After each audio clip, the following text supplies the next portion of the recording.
नमस्कार दोस्तों, मैं मिट्टू कुमार राइज अगेन में आप लोगों का ही हमेशा स्वागत करता हूं। तो आज हम जिस टॉपिक पे बात करने वाले हैं उस टॉपिक का नाम है ऑनलाइन वर्सेस ऑफलाइन क्लासेज। बहुत सारे लोगों को दिमाग में हमेशा ही डाउट रहता है कि हमें क्लासेज ऑनलाइन करनी चाहिए या ऑफलाइन। देखिए, ये हमारे फाइनेंशियल पर डिपेंड करता है, ये हमारे सुविधा पर डिपेंड करता है कि हम किसमें कंफर्टेबल है, ऑनलाइन या ऑफलाइन में। हमें जो भी जहाँ भी जैसे भी सुविधा है, ऑनलाइन में हमें सुविधा मिल रही है, कंफर्टेबल हम ऑनलाइन में कंफर्टेबल हो रहे हैं तो हमें ऑनलाइन क्लास करनी चाहिए, ऑफलाइन में कंफर्टेबल हो रहे हैं तो हमें ऑफलाइन क्लास करनी चाहिए। लेकिन मैं ये हमेशा कहूँगा कि ऑनलाइन से लाख गुना बेटर है ऑफलाइन, क्योंकि जो माहौल आपको ऑफलाइन देगा वो ऑनलाइन नहीं दे पाएगा। और ये भी होता है कि ऑनलाइन में टीचर द्वारा सिलेबस तो खत्म किया जाता है, लेकिन स्टूडेंट द्वारा नहीं खत्म किया जाता है। अगर जैसे ही आपका 8 से 10 दिन गैप हुआ, आप ऑनलाइन के बोझ के तले दब जाएंगे कि यार इतना सारा क्लास करना है, कैसे बैकअप होगा, नहीं होगा। और जैसे ही गैप होता जाएगा वो बढ़ता ही जाएगा, और इस कारण से आपका सिलेबस मुझे नहीं लगता है कि कभी पूरा हो पाएगा।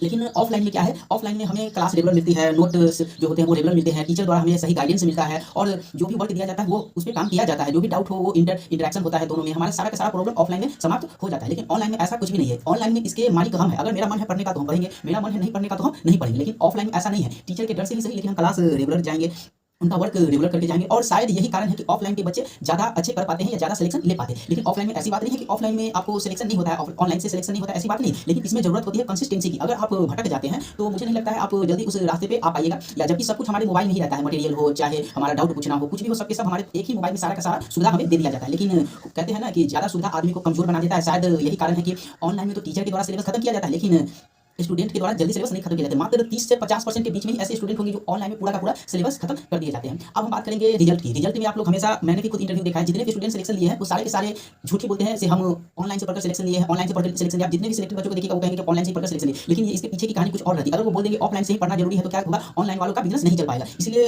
एक स्क्रिप्ट दिया जाता है कि आपको बोलना है कि हम घर बैठकर ही ऑनलाइन पढ़कर ही तैयारी किए हैं, जिससे और लोग भी हो जो गरीब फैमिली से आते हैं उन्हें मोटिवेशनल मिले, मोटिवेट हो पाए कि हम भी कर सकते हैं, घर से ही कर सकते हैं और कर भी लेते हैं।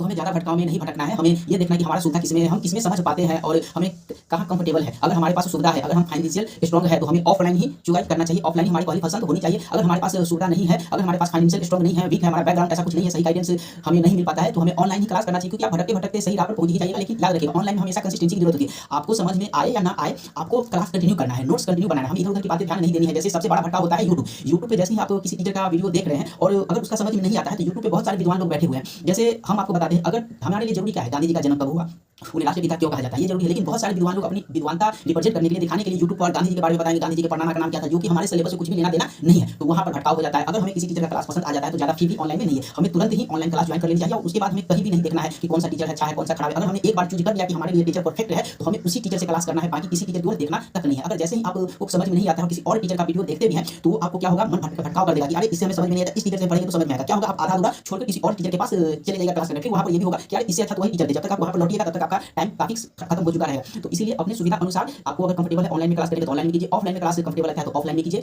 इसमें किसी का भी मत सुनिए कि हमें ऑनलाइन पढ़नी चाहिए ऑफलाइन पढ़नी चाहिए। तो मुझे लगता है आज के लिए इतना ही काफी है। तो मिलते हैं नेक्स्ट वीडियो में, आप लोग मेरे साथ बने रहिए। इसी तरह हम और भी अपना एक्सपीरियंस बताएंगे कि हमें कैसे भटकाव हो जाता है, हमें कैसे तैयारी करनी चाहिए, कैसे पढ़नी चाहिए। जैसा कि मैंने आप लोगों को बताया है कि मैंने काफी लंबे समय से तैयारी कर रहा हूं, और इसका ये मतलब नहीं है कि मैं पढ़ने में ठीक नहीं हूं, बात है कि कंटिन्यूटी नहीं हो पाई है, भटकाव के कारण इतना लंबा समय लग गया है, जो मैं नहीं चाहता कि आप लोगों के साथ भी ऐसा हो। तो चलिए मिलते हैं नेक्स्ट वीडियो में। वाचिंग के लिए धन्यवाद, बने रहिए राइज अगेन के साथ। मिलते हैं नेक्स्ट वीडियो में, धन्यवाद।